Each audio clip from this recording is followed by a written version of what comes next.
26 மயிலாடுதுறை, காரைக்கால், திருவாரூர், நாகப்பட்டினம் மாவட்டங்களில் மிக கன முதல் அதிகன மழைக்கும், விழுப்புரம், புதுச்சேரி, கடலூர், அரியலூர், தஞ்சாவூர், புதுக்கோட்டை, சிவகங்கை மாவட்டங்களில் ஓரிரு இடங்களில் கன முதல் மிக கனமழையும் பெய்யக்கூடும். 27ஆம் தேதி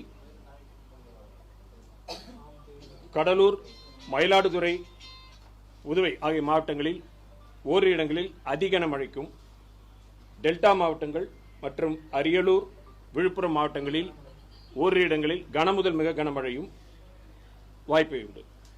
28ஆம் தேதி காஞ்சிபுரம், விழுப்புரம் மாவட்டங்களில் ஓரிரு இடங்களில் கன முதல் மிக கனமழையும், கடலூர், கள்ளக்குறிச்சி, திருவண்ணாமலை, ராணிப்பேட்டை, திருவள்ளூர், சென்னை ஆகிய மாவட்டங்களில் ஓரிரு இடங்களில் கனமழையும் பெய்யக்கூடும்.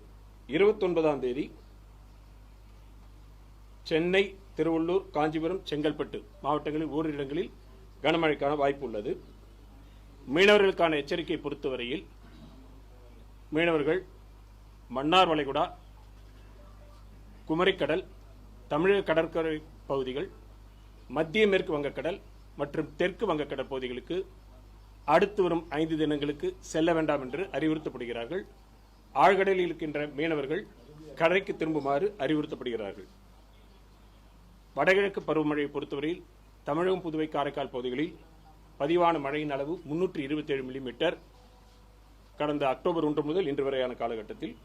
இந்த காலகட்டத்தின் இயல்பளவு 331 மில்லிமீட்டர் இயல்பை ஒட்டி பதிவாகியுள்ளது. ஓகேங்களா?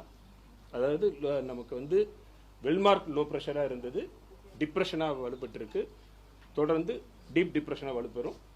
தென் நமக்கு இலங்கை மற்றும் தமிழக கடற்கரை நோக்கி நகரப்படும் அடுத்த அந்த 2 தினங்களுக்கு சொல்லியிருக்கோம்.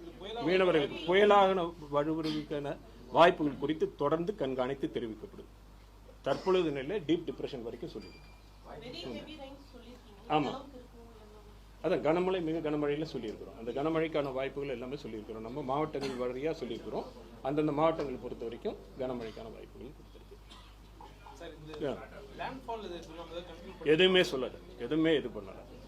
தற்போது நிலவரப்படி பார்த்தீங்கன்னா இந்த சிஸ்டம் இன்னும் ஈக்குவட்டோரியல் ட்ரஃப் என்று சொல்லக்கூடிய அதில் இருக்கு. அதிலிருந்து விடுபட வேண்டும்.